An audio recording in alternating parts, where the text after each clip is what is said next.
The change from Roger Moore to Timothy Dalton for The Living Daylights, did you have any say in choosing the next actor to take over from Roger Moore? Absolutely, yeah, because I'd already tested Pierce Brosnan, who I recommended to Cubby.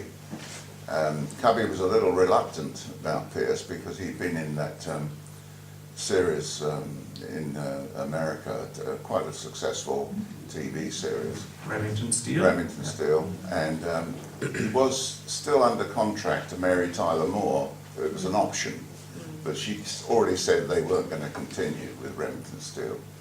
And so I tested Pierce, did fantastic tests. Three days we spent testing him. And I cut the stuff together, a fight scene, a love scene, all classical scenes from the Bond films. And most of which have been performed by Sean Connery in earlier films, but we just got the old pages of the script out and we resurrected them, and Peter Lamont built some beautiful sets, and we spent a lot of money on it. And we sent the stuff to America, they approved him. And next thing is Mary Tyler Moore's got wind that Pierce is going to be the next James Bond, so of course she renewed his contract because she wanted James Bond and Remington Steele. Yeah. And of course that was a deal breaker for Cubby Broccoli. He said no way. So we lost Pierce at that time, which is a shame really, because he was a very good choice, I thought, and very nice man, and I knew him quite well. I'd met him before. So I was cheated in a way of using him in my next film. But we had a discussion about it, and Timothy's name came up. I think I suggested it.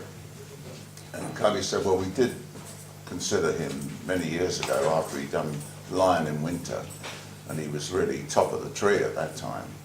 And now I don't think life had dealt him too many good cards in terms of films, and he was more agreeable to appearing as James Bond when we approached him. And we had a meeting at Michael Wilson's house in Hampstead, and he said he agreed he would do it. And we didn't test him, and because he was such an established actor, his acting credentials weren't in any doubt whatsoever. The only question mark is, would the women find him that attractive? Would he work in America? Would he, you know? There's a lot of considerations to be made. He hadn't really established in America, so that was a little question mark. But in the end, we were pushed for time. There weren't that many other options about, quite honestly. I tested quite a few actors, Australians, Americans, you name it, and we hadn't really come up with anyone. So Timothy really was our best bet. Beside, you said they need to inject more humor into the Bond films. Do you have a specific wish for the upcoming Bond film, which we now have a date for, at least? I think in a sense, I would say they'd missed a trick in a way. They had an opportunity to turn it up on its head and do something quite different. And I don't think with Daniel they're going to have anything too much different, quite honestly. He's not you know, you can write in a certain amount of humour, but when I think of Roger, maybe I'm just thinking in the past too much, but when I think of his spontaneous humour, there was a little clip yesterday which typified Roger Moore. Was when I said to him, he said, "You're not serious, John, are you, about me dressing up in a gorilla's outfit on the train, are you, in Octopussy?" I said, "Oh yeah," I said, "perfect disguise." And when the villain was setting the atomic bomb to go off, he said, "The bomb will go off in 4 hours, 20 minutes. The gorilla looks at his watch."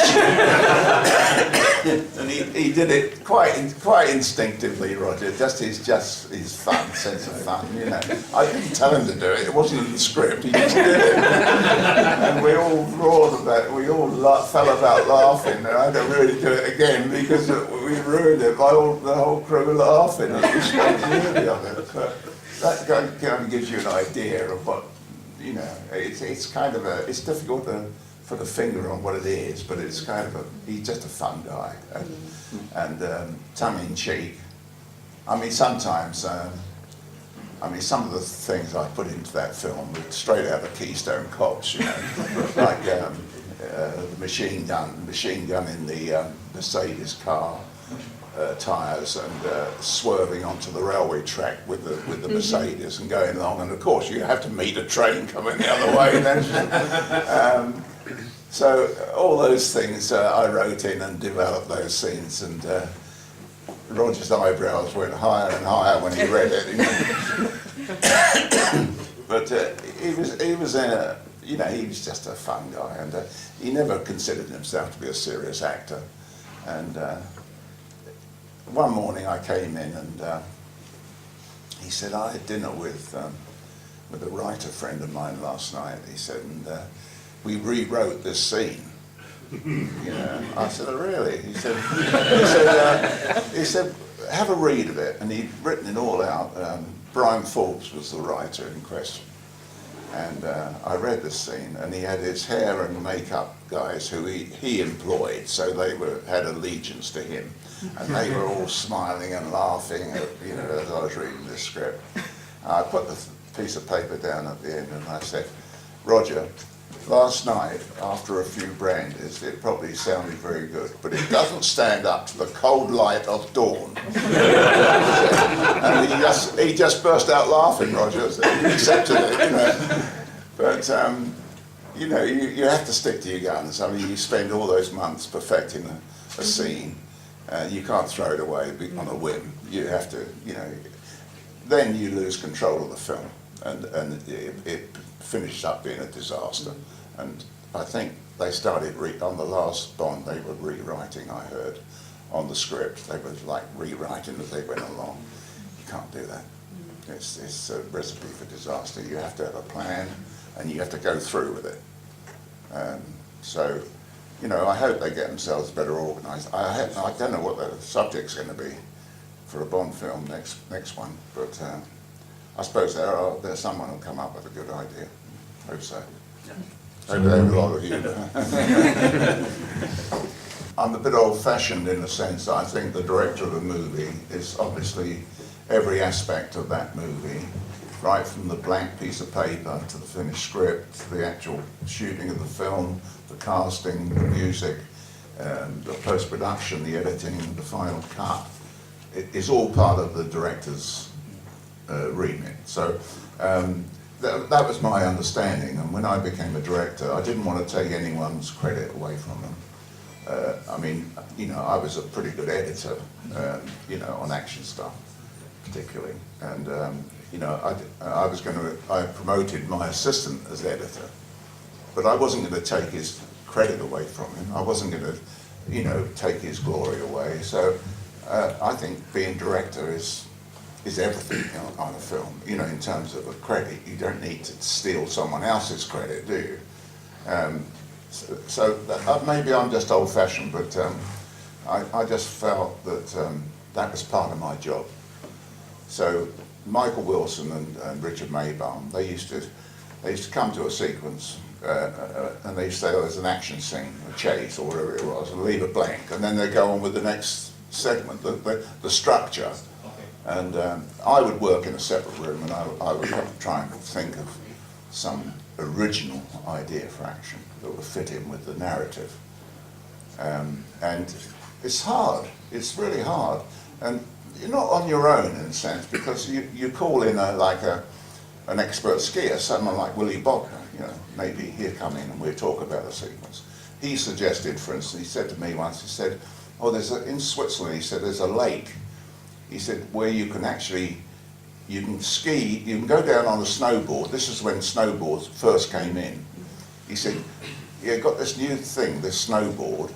He said, and we could do a snowboard scene where James Bond comes down and he hits this lake, which is water, you know, water, and he can, because it's a snowboard, he will go across the water where the skiers that are pursuing him would sink in the water, you see. And I said, oh, really? I hadn't heard much about snowboards, so I went into it and, you know, discussed it. But And then I then had to adapt that idea to Bond escaping on a snowmobile. He gets shot up by a helicopter, and so I had to arrange it so that the front skid of the snowmobile becomes a snowboard. You see how it works? So someone gives you an idea and then you develop it. And that happens a lot. And you know, like B.J. Worth, all these parachutists and people, they say to me, oh, we used to have fun coming back from a jump. We'd be in our Jeep coming back, he said, and the buggers used to come out and pull the parachute cord, and we'd go out the back of the Jeep as we're driving along. And I said, well, that's terribly dangerous, isn't it? And he said, yeah, it is. So that's how on Octopussy, you know, that's how Bond escapes. He pulls the two parachutist things, you see, and they go out the back of the thing. That's how those ideas come about. And so you steal ideas from other people. It's not the idea, they probably wouldn't recognise it. But you just, you know, you take just a little gem of a thing and then you develop it in a slightly different way.